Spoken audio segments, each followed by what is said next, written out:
আমরা যেহেতু ঘাটে প্রথমেই এসে পৌঁছেছিলাম তাই ঘাট পুরোই ফাঁকা ছিল। তো সেই সুযোগে আমরা ভাবলাম একটু ঘাটে নিচে নেমে দেখি। তাই সেখানে থাকা পুলিশ কর্মীদের আমরা অনুমতি নিয়েই ঘাটে নেমেছিলাম। অনেক শুনেছিলাম এই ঘাটের ব্যাপারে, কিন্তু আজকে প্রথম সামনে থেকে দেখলাম, সত্যি খুব ভালো লাগছিল।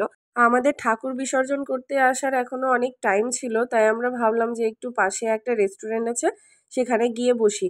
সত্যি নদীর পাশে রেস্টুরেন্ট, একটা দারুণ ভিউ, তার সাথে দারুণ হাওয়া। আমার তো এখানে এসে খুব ভালো লাগছিল। আর এখানে আসার পরে আমরা একটু খাবারও অর্ডার করেছিলাম, কারণ আমাদের খিদে পেয়ে গেছিল। আমি আর টুকটুক একটু নুডলস অর্ডার করেছিলাম, আমরা দুইজনই খেলাম, কারণ সেই দিন ছিল একাদশী। আমার ভাসুরা যা সেদিন তো আমিষ কিছুই খাবে না, তাই আমরা দুজনই খেলাম। আর খাবারটাও সত্যি বলতে খুব সুন্দর ছিল। আর এরকম ভিউতে বসে ফেভারিট খাবারকে এনজয় করার মধ্যে একটা আলাদাই ফিলিংস থাকে। তো যাই হোক, চলো খেয়ে নিই। খাওয়া শেষ করে আমরা বেরোতে বেরোতেই ঢাকের আওয়াজ পাই। তো দেখি একটা ঠাকুর বিসর্জন করতে এসেছে।